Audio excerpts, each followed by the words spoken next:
Vocês sabiam que Marx começou sua vida acadêmica cursando direito? Pois é, ele começou na Universidade de Bonn, na Alemanha, transferiu o curso para a Universidade de Berlim, mas depois acabou se voltando para a filosofia, onde obteve o grau de doutor. Mas que fique bem claro, doutor em filosofia. Até porque advogado não é doutor, não é? A não ser, é óbvio, que faça um doutorado. É importante lembrar esse contato que o jovem Marx teve com o direito, porque o direito, dentro da sua obra e de algumas das suas cartas, ganha alguns contornos especiais, dos quais nós vamos falar um pouco no vídeo de hoje.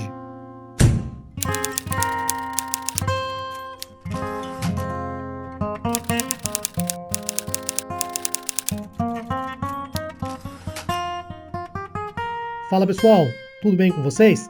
Esse aqui é o nosso terceiro vídeo no canal em que nós nos voltamos para o marxismo, comunismo, socialismo e, finalmente, o primeiro vídeo em que nós vamos desenvolver algo realmente substancial, já que nos dois primeiros vídeos eu me propus mais a explicar os porquês e como que vai rolar esse conteúdo aqui no canal. E para que a gente possa construir algo de forma mais sólida e cronológica, com algum tipo de organização mesmo, a gente vai trazer aqui alguns vídeos falando sobre como alguns dos mais importantes marxistas abordaram o direito. É importante ressaltar que sempre irão existir contradições em quaisquer teorias que a gente se dedique a estudar, e que grandes autores do direito, da filosofia do direito, da teoria geral do direito, inclusive marxistas, entram em divergências com bastante frequência, a ponto até de se ofenderem.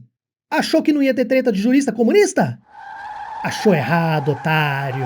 Outra questão muito importante é que, apesar de Marx ter estudado o direito, de ter demonstrado um grande conhecimento sobre a filosofia do direito e do direito de sua época, ele não era um jurista e nem foi um construtor de teorias filosóficas. Uma das principais obras de Marx, a Crítica à Filosofia do Direito de Hegel, antes de ser uma obra jurídica, é uma obra de filosofia que também é uma crítica ao idealismo e a uma concepção hegeliana que se identificava com uma reforma constitucional da monarquia de Frederico Guilherme IV, lá na Prússia. Algo que, na visão de Marx, era só um mero compromisso liberal entre feudalismo e modernidade. Então, antes de ser um estudo sobre o direito, é um estudo e uma crítica à filosofia da teoria do Estado de Hegel, no qual se assentam sim algumas construções jurídicas e até mesmo legais. Mas não é, veja bem,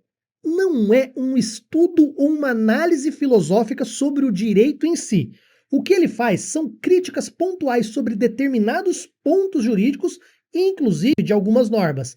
E ele faz isso muito bem, por exemplo, quando ele aponta a questão da pobreza, que é um problema de ordem política, pela qual muitas vezes as leis burguesas acentuam a desigualdade. Grande parte da noção do direito como ciência e objeto de estudo próprio, isso é, grande parte da construção filosófica sobre o que é o direito em si mesmo, independente do seu conteúdo normativo ou de suas relações com o Estado, se deu apenas nos 2 últimos séculos.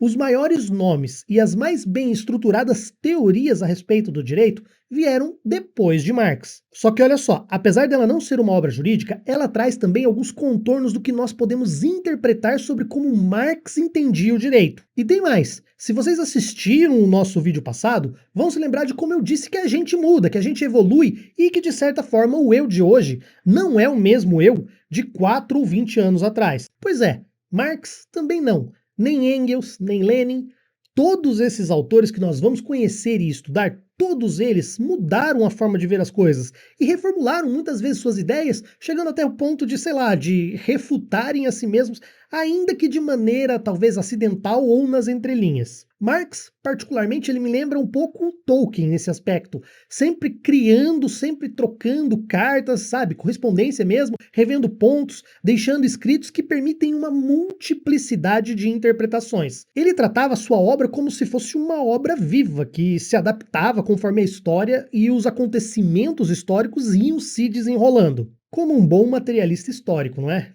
Para a gente entender um pouco melhor a ideia que Marx tem sobre o direito, Marx e Engels, tá, gente? Vamos falar a verdade porque eles têm uma construção bastante compartilhada desse conhecimento. Então, para a gente entender melhor como eles vão abordar o direito, a gente precisa olhar para o conjunto de obras, além, é claro, dessa crítica que Marx teceu a Hegel. E uma das ideias que é fundamental e que serve de ponto de partida são os conceitos de superestrutura e infraestrutura de Marx. De uma forma muito resumida e simplificada, Marx entendia que a sociedade se divide em duas estruturas distintas. Uma que é a base, a infraestrutura, que são os fundamentos, os alicerces sobre qual uma outra estrutura, a superestrutura, vai ser construída. A infraestrutura, ela reside na relação entre as forças de produção, compostas por tudo que ela envolve, como por exemplo, matéria-prima, os meios de produção, os trabalhadores, e ela é a base econômica da sociedade. É sobre essa infraestrutura que vai se erguer todo o aparato político, jurídico e ideológico que vai refletir em suas instituições, leis, ideias e também nos costumes o modo de produção que se encontra lá na base. Por exemplo, durante o modo de produção feudal, as monarquias absolutistas, a realeza, as castas dos nobres, as relações de vassalagem e suzerania somados ao papel da igreja, os costumes, os impostos, assim como as leis, enfim, tudo isso eram as construções, a superestrutura que foi construída sobre uma base de produção que refletia a relação entre servo, senhor e terra. Essas estruturas existiam e serviam tão somente como uma forma de manter e proteger o modo de produção feudal. Do mesmo modo, as constituições, as democracias liberais, os estados modernos e suas estruturas, bem como, por exemplo, a burocracia, a polícia, enfim, tudo isso que a gente conhece hoje, a política, são as superestruturas erguidas sobre uma relação que reside lá na sua base na venda da mão de obra do trabalhador livre para um capitalista. As superestruturas seriam, portanto, indissociáveis do ponto de vista do viés ideológico, uma vez que elas surgem, crescem e têm sua razão de ser de acordo com a base sobre a qual elas se assentam. As relações sociais dessa produção pertenceriam à base, enquanto as ideologias sociais e políticas se manifestam na superestrutura. E é aqui que a gente encontra o núcleo central do direito dentro da teoria de Marx. O direito, ele seria uma ideologia dentro dessa superestrutura, desempenhando o papel de ferramenta coercitiva do Estado para a manutenção da exploração dos trabalhadores por parte dos capitalistas. Em tese, tudo giraria em cima dos contratos, sejam eles contratos de trabalho ou de compra e venda, e da garantia jurídica e legal desses contratos, além, é claro, da proteção por meio da polícia e do direito penal desses fenômenos. Sem contar, por fim, no direito público e constitucional que garante e sustenta o Estado para que o Estado também proteja essas relações. Balcão de negócios, você já ouviu falar disso, né? Mas há uma ambiguidade na forma como Marx trata a ideia do direito. Quando Marx descreve as relações econômicas da infraestrutura, ele diz que as relações de propriedade são relações jurídicas. E mais, essa relação de propriedade é elemento constitutivo e do qual não seria possível a relação de troca econômica. De certa forma, o direito se encontraria também na base, protegendo essa relação econômica e estaria, portanto, na infraestrutura e não na superestrutura. Na obra Contribuição à Crítica da Economia Política, Marx escreve que as leis podem perpetuar um instrumento de produção, a terra, por exemplo, em certas famílias.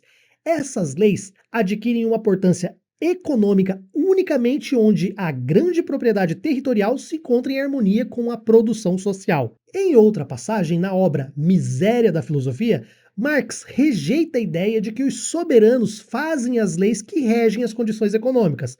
Segundo ele, a legislação, tanto a política quanto a civil, apenas enuncia, verbaliza a vontade das relações econômicas. E se nós olharmos para uma futura sociedade comunista, a partir de Marx, e lembrando, claro, que Marx ele se dedica muito pouco a conceber, ainda que teoricamente, como seria essa sociedade comunista, tá? Mas ele menciona, quando ele escreve a crítica ao programa Gotha, em um Futuro ordenamento estatal da sociedade comunista. Ordenamento estatal comunista? É isso mesmo?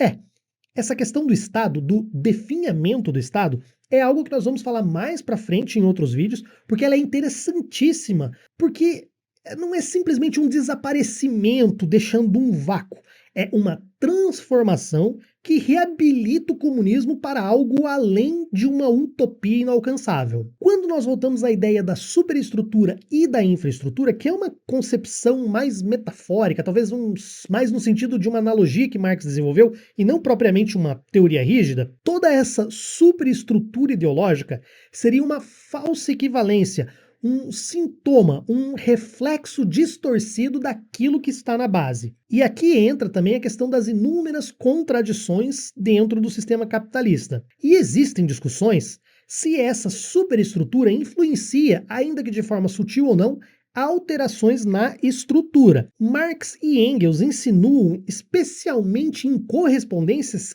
que sim, que haveria essa influência. Mas essa é uma discussão que não precisa tomar nosso tempo agora. O ponto é que, se uma sociedade comunista vier a existir e ela possuir normas, essa sociedade e sua superestrutura não será apenas uma expressão ideológica como se dá no capitalismo. Ela será também real, uma vez que a sua infraestrutura se refletirá como realidade social na superestrutura. Essa dualidade infraestrutura e superestrutura ficaria mais transparente, saca?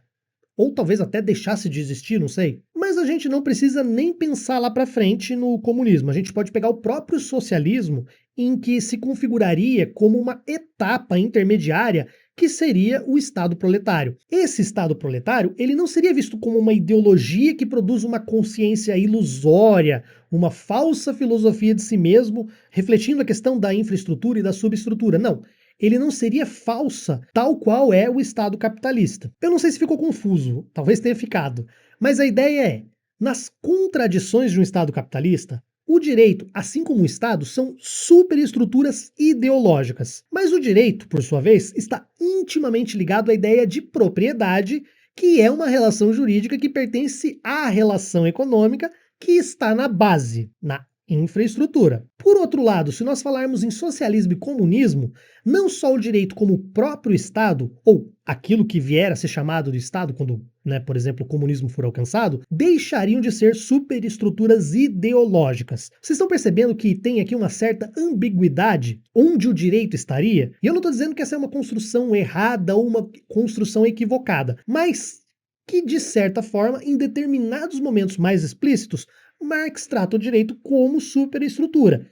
Em outras passagens, implicitamente, a ideia do direito como algo pertencente à base, como pertencente à infraestrutura dentro da sua metáfora. E isso tem uma explicação que pode ser concebida ou compreendida melhor nos dias de hoje, porque só muito tempo depois de Marx, alguns outros contornos a respeito do direito foram delineados. Lembra quando eu disse que o direito em si, como objeto de estudo, é algo muito mais recente? O direito, como ferramenta, é diferente do conjunto de normas, de leis, de decisões e técnicas que usamos para interpretar e aplicar essas leis. Existe uma teoria do direito que colocou o direito como seu próprio objeto de estudo, e não as normas. As normas, as leis, elas são o conteúdo que preenche o direito. Essa é uma dualidade bastante importante. E existe também uma segunda dualidade que a gente precisa compreender bem. A norma é diferente do conteúdo da norma. A norma, ela é um ente abstrato e sem ideologia. Já o conteúdo da sua norma, por sua vez, é quase sempre um comando que possui um teor ideológico. Parece confuso, mas não é. Pensa que a norma é como se fosse um verbo. O verbo não é bom nem ruim, não é do mal nem do bem. O verbo é uma linguagem que expressa, uma categoria que dentro da linguagem, dentro da língua portuguesa, diz respeito a uma ação, um movimento, o ato de fazer alguma coisa. Agora vamos pensar em amar. correr, chover ou então matar. Essas palavras são verbos com os quais nós poderíamos inclusive aplicar juízos de valor sobre eles. Mas eles não se confundem com um conceito de verbo, que é algo que indica ação, movimento, estado ou fenômeno meteorológico lá. Assim, a gente poderia falar que a norma, ela equivale ao verbo. Ela existe como uma obrigação de algo que deve ser feito ou de algo que não deve ser feito. Mas a conduta efetiva, o comportamento efetivo que pode ou não ser feito, isso vai ser dado num determinado momento seguinte, que vai ser o conteúdo dessa norma. E provavelmente esse conteúdo vai ter uma ideologia. Por exemplo, é proibido o casamento entre irmãos. Essa norma, ela equivaleria ao correr ou o amar para o verbo. Ela é o conteúdo da norma, ela é a materialização da norma, assim como correr é a materialização de um verbo. Tá dando para flagrar essa dualidade? Pois é, essa noção que separa o direito do conteúdo do direito, o normativismo do conteúdo das normas, é uma construção muito mais recente que pode, inclusive, explicar essa dualidade que a gente vê no direito de Marx. Se nós olharmos para a norma abstrata como uma ferramenta essencial dentro de uma sociedade e que estava presente no feudalismo, se fez presente no capitalismo e no socialismo, onde nós tivemos socialismo, e ainda estará, talvez, no futuro comunismo, nós vamos perceber que essa ideia a priorística de direito ela se encontra na base, na infraestrutura da sociedade. Por outro lado, quando nós olharmos o conteúdo dessa norma, o conteúdo desse direito, sabe, as leis, os ordenamentos jurídicos, inclusive as constituições, as decisões dos julgados, nós vamos vislumbrar toda uma construção legal de normas que refletem a ideologia do sistema sob o qual ela está construído. O direito em si